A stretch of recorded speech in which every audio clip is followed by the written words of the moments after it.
एक बड़े पावन संत थे जो बाल्यकाल से ही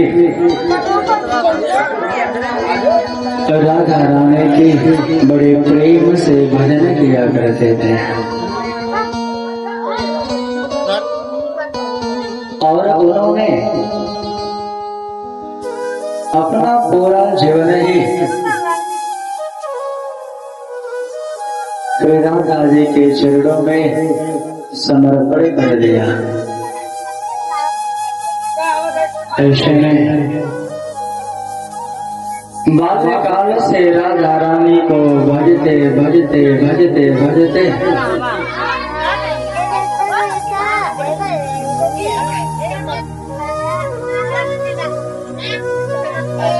जैसे आप लोगों का बुढ़ापा आ गया है,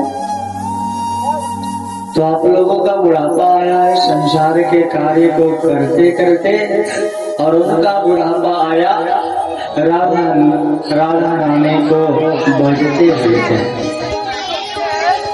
बाल्यकाल से वो बड़े प्रेम से भजन करते करते तो बुढ़ापा में पहुंचे।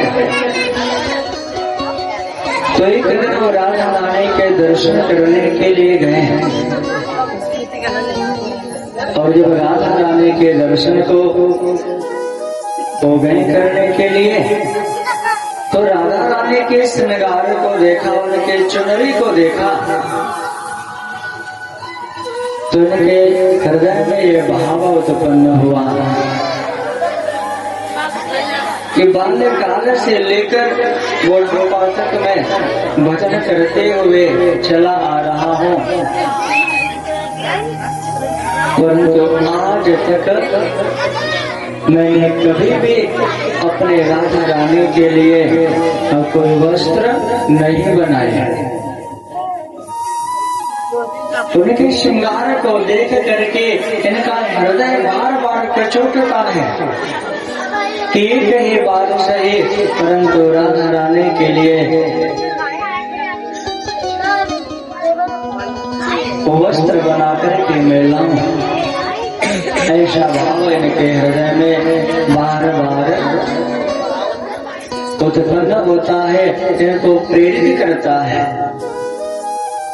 ये सोच कर वे संत जी करते क्या हैं, अपनी कुटिया में आते हैं, और जब वो अपनी कुटिया में आते हैं ना, तो अपने हाथ से श्री जी के लिए, राधा रानी के लिए एक सुंदर वस्त्र को बनाते हैं। बड़े प्रेम से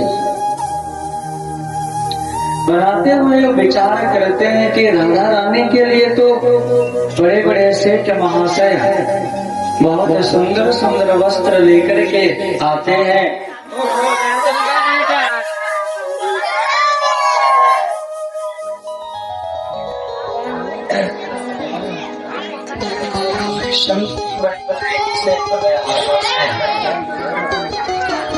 राधा रानी के लिए सुंदर वस्त्र बनाते हैं, परंतु उनके हृदय में भाव है कि बड़े बड़े सेठ महाशय बहुत सुंदर सुंदर वस्त्र हमारे किशोरी जी के लिए लाते हैं, और पुजारी जी के द्वारा उनका श्रृंगार किया जाता है।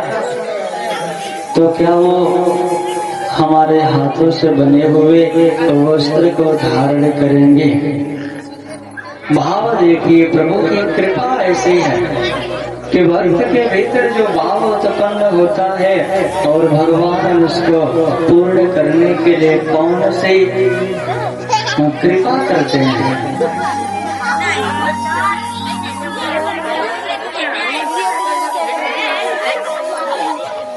रात्रि के समय बड़े प्रेम से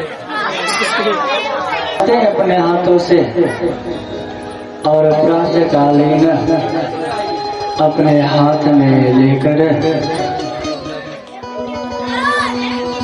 राधा रानी के लिए वस्त्र को पढ़ते हैं। और जब राधा रानी की लिए अपने हाथ में वस्त्र को लेकर के चल पड़ते हैं तो विचार करते हैं कि क्या वो बेटे मेरे हाथ से बने हुए वस्त्र को पहनेंगे। ऐसे राधा रानी का मंदिर है और सीढ़ियों के ऊपर वो चढ़ गए हैं, डूबे हुए हैं। उसी समय एक छोटी सी लाली रहती है, यानी छोटी सी कन्या आकर के बाबा के पास में आती है और कहती बाबा, ओ बाबा।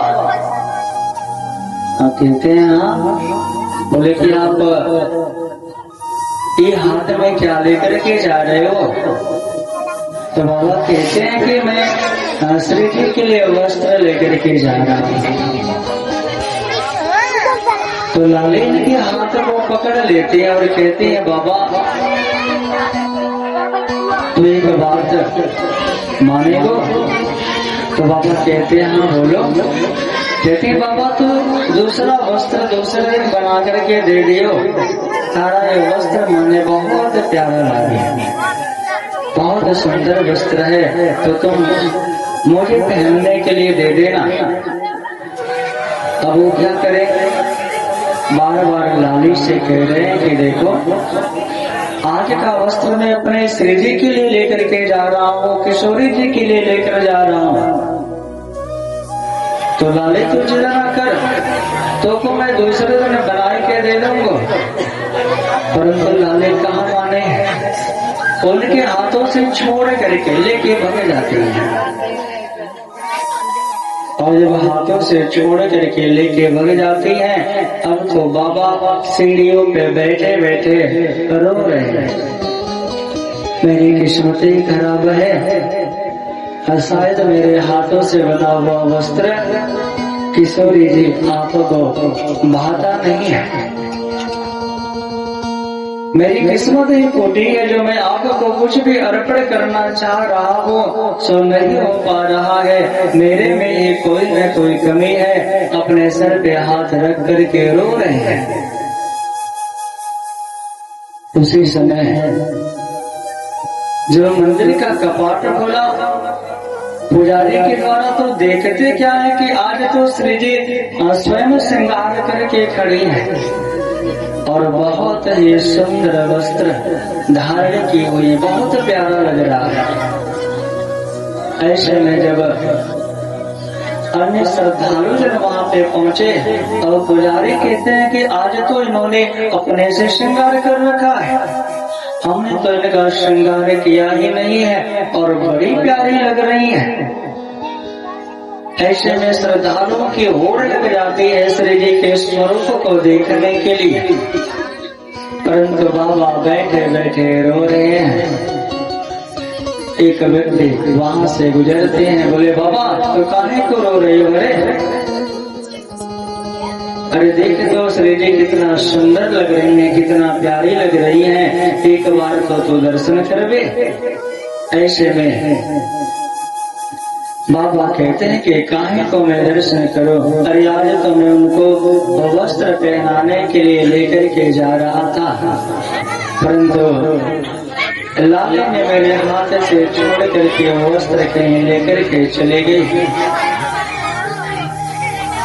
तो कैसे मैं श्री जी का दर्शन करने के लिए जाऊं? व्यक्ति कहते हैं बाबा ये सब बातें बाद में करियो, पहले तो चल करके दर्शन तो कर।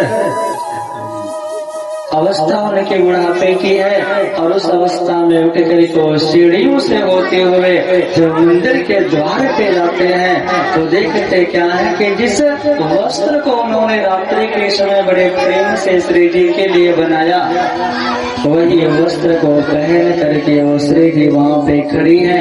अब तो बाबा के आंखों में आंसू की धारा बहने लगती है। बाबा कहते हैं लाली तो एक क्षण भी इंतजार नहीं कर पाई, मेरे हाथों से छीन करके तू लेकर के गई और मुझे पता भी न चला कि तूने वस्त्र धारण किए, तूने पहने। बाबा भाव में डूब जाते हैं। यही होता है जब भजन करते करते हमारा भजन आगे बढ़ता है ना, भक्ति हमारी आगे बढ़ती है। तो एक दिन ऐसा होता है कि हम सब परमात्मा को और परमात्मा हमें, हम न चाहते हो भी ऐसा प्रतीत होता है कि हम परमात्मा को प्राप्त नहीं कर सकते, परंतु परमात्मा हमें प्राप्त हो जाते हैं शरीर में।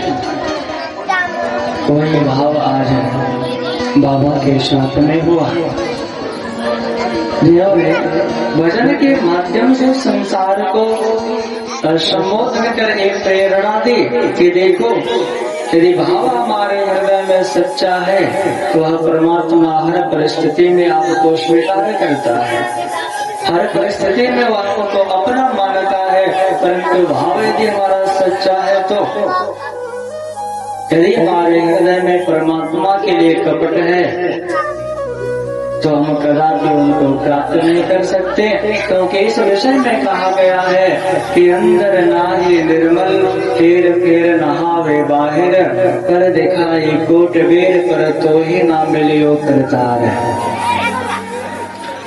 आज कथा चल रही है, कथा मंच पे बैठे हुए हैं, नीचे आप सब बैठे हुए हैं।